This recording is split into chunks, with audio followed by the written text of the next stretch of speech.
تو کوئی اس غلط فہمی میں مبتلا نہ رہے کہ یہ الگ الگ راستے ہیں یا بے شمار راستے ہیں یا مختلف راستے ہیں یا ایک سے زیادہ راستے ہیں. یہ ایک ہی راستہ ہے جس پر سب چلے. اور اللہ تبارک و تعالی نے ہمیں یہ دعا سکھائی کہ اللہ ہمیں بھی اس پاکیزہ صراط مستقیم پر چلا، سیدھے راستے پر چلا جس پر تیرے انعام یافتہ لوگ چلتے رہے. اب یہ آیات کا حصہ میں نے اس لیے تلاوت کیا کہ بہت بڑی خوشخبری ہم ایوان قرآن کے سامعین کو دے رہے ہیں کہ انشاءاللہ العزیز وہ آج سے اس سلسلہ دروس میں سنا کریں گے، ساتھ ساتھ یہ بھی کہ کس ہستی نے کیا فرمایا. تو بزرگان دین کے، صالحین کے، انبیاء علیہم السلام کے اور صحابہ کرام کے اور اہل بیت اطہار کے اقوال اور ان کے فرمودات انشاءاللہ آپ کے سامنے پیش کیے جائیں گے تاکہ ہمیں صراط مستقیم تلاش کرنے اور اس پر چلنے میں آسانی رہے. تو آج تبرکاً میں آپ کے سامنے باب مدینۃ العلم سیدنا حضرت علی رضی اللہ تعالیٰ عنہ کا ایک فرمان پیش کرتا ہوں. آپ فرماتے ہیں کہ ہستیاں چار طرح کی ہوتی ہیں، چار طرح کے لوگ ہوتے ہیں، ہستیاں چار طرح کی ہوتی ہیں.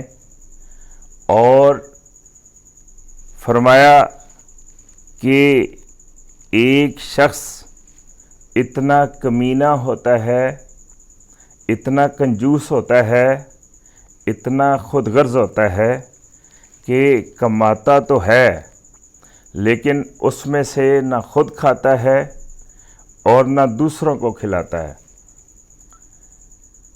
اس لیے اس خوف سے، اس خدشے کے پیش نظر کہ یہ اگر میں ایسا کروں گا، کھاؤں گا اور کھلاؤں گا تو یہ کم ہو جائے گا. آپ فرماتے ہیں کہ اس کو کہتے ہیں لئیم. لئین نہ اس کو سمجھیں، لام حمزہ یا اور میم، لئیم. یہ خسیس بھی اس کو کہتے ہیں اور بہت زیادہ جو ہے جس میں یہ بخل پایا جائے اس کو لئیم کہتے ہیں. تو یہ گھٹیا ترین، پست ترین درجہ ہے کنجوس ہونے کا.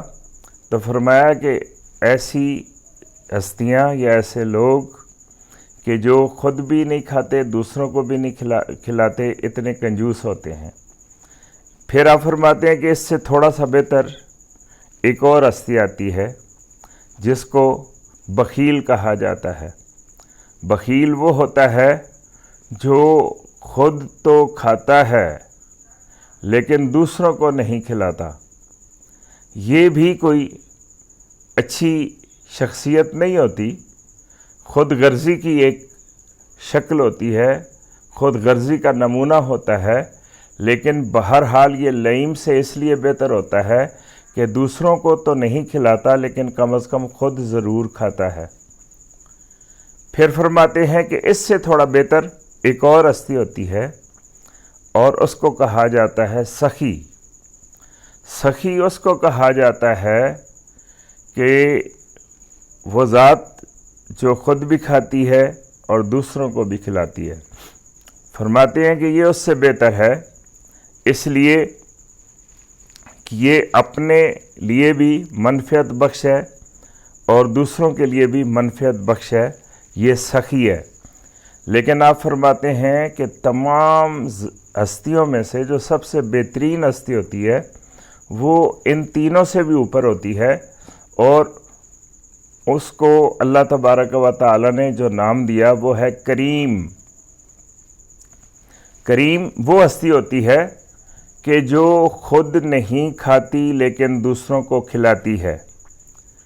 کریم کا مطلب وہ ذات جو ہم سے کچھ نہیں چاہتی، ہمیں عطا کرنا چاہتی ہے، جو ہماری محتاج نہیں ہے، ہم اس کے محتاج ہیں، اور اس کی ضروریات نہیں ہے بلکہ وہ ہماری ضروریات پورا کرتی ہے، وہ ذات کریم کہلاتی ہے۔ تو یہ تو فرمان ہو گیا۔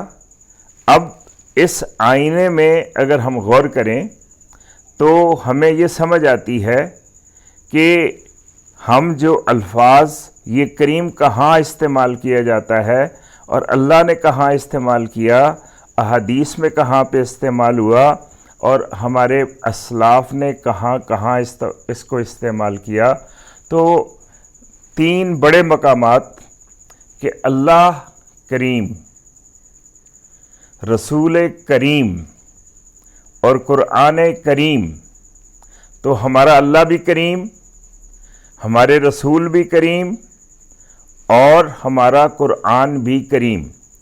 تو اس سے یہ بات ہمیں ہمیشہ کے لیے جان لینی چاہیے کہ اگر بلاوا آئے، دعوت آئے، ندا آئے، پکارا جائے، بلایا جائے ہمیں اللہ کی طرف سے یا اللہ کے رسول صلی اللہ علیہ وآلہ وسلم کی طرف سے یا قرآن مجید کی طرف سے، تو ہمیں سمجھ جانا چاہیے کہ ہم سے کوئی کچھ چھیننے نہیں جا رہا، ہمارا نقصان نہیں ہونے جا رہا، بلکہ اگر ہم اس آواز پر لبیک کہیں گے تو ہمارا فائدہ ہونے جا رہا ہے، اس لیے کہ اللہ کریم ہے، وہ عطا کرنے والی ذات ہے، نبی بھی کریم ہے، وہ عطا کرنے والی ہستی ہیں، اور قرآن بھی کریم ہے، وہ ہمیں نوازنے والی شے ہے۔